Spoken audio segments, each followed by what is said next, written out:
Hello, my dear ones. Today, in our etiquette series, I want to talk with you about the traits that immediately reveal a noble person with good manners. We have already discussed what mannerism is and why it is not good. And we have also talked about the main faux pas, the little failures in etiquette that reveal a person who is not very cultured and not very well prepared in protocol. But I am asked this question: isn't protocol so complicated? And yes, protocol truly is a subtle thing, especially girls and women, because we are emotional beings, often worry even more than men that they won't be able to master it. What should I do? How many months or years do I need to study before I can look proper in society? Are there things I should pay attention to first? And here is what I will tell you. Of course, protocol is a delicate art. It has many nuances, many beautiful shades, which later create the image of a person with truly good manners. But still, the main theme is not the outer form. The main theme is the inner content. If there is inner silence, inner calm, and inner nobility, then this person will already look appropriate in society by default. And certain mistakes, or not knowing some small details, may even go unnoticed. So let's look at several of the most important signs by which a person is perceived in society as cultured and as someone pleasant to communicate with. First of all, it is a calm pace and gentle confidence. A person does not fuss, does not try to prove anything to anyone, walks calmly, speaks calmly, sits down calmly, and does not rush. And such a person does not make excuses, because when a person constantly justifies themselves, it already shows a lack of inner nobility. A well-mannered person does not pull all attention onto themselves. They do not fight for attention. They do not fuss. Their eyes do not dart around as if they are trying to grab a little piece of attention for themselves in any possible way, perhaps to solve some personal problem or gain something from it.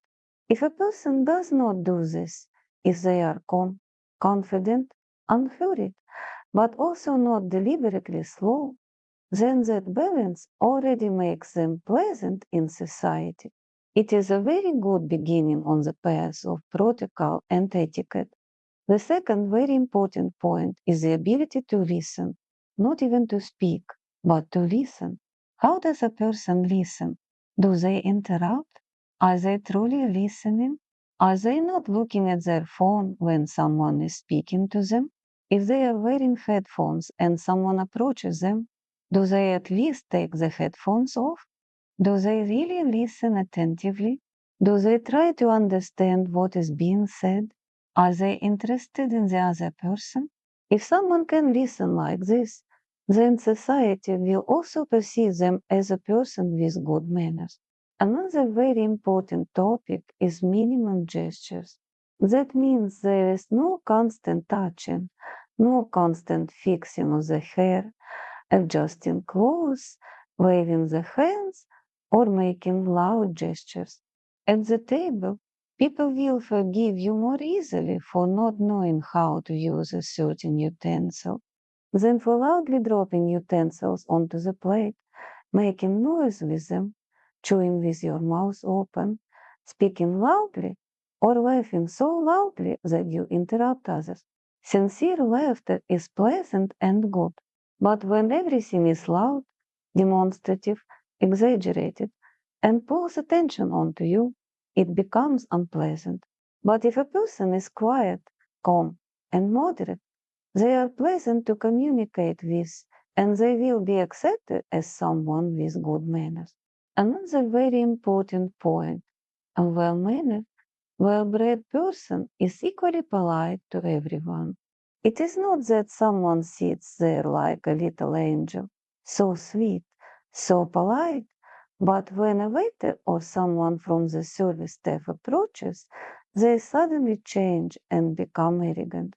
A person with good manners speaks to the restaurant manager and to the waiter in exactly the same way, always politely and respectfully.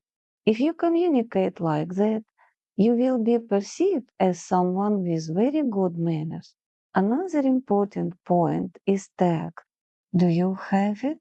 A person with good manners has what is considered the highest level of good manners. They preserve another person's face. They do not lower or humiliate them, even if someone near them gets into an awkward or uncomfortable situation. On the contrary, you try in every possible way to soften the situation and help the person save face. If you do this, then you are already a person with natural inner tact, nobility, and good manners. And of course, your speech is also important. If earlier we spoke about the ability to listen, then it is also important to know how to speak.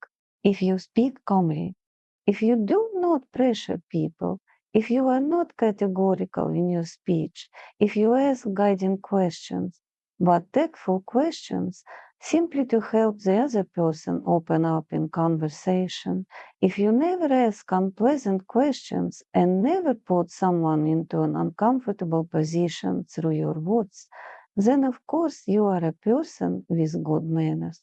This, my dear ones, is the inner foundation. Everything else we will learn together. I will show you the utensils, the details, the nuances. Those are the notes. But the music is born first in the soul as the noble and beautiful music of etiquette. And what I listed for you today is exactly that music of a noble soul, from which the outer form of your beautiful behavior is later born. Our etiquette episodes are released every Monday evening, Pacific time. And I love you. Until we meet again. Bye bye.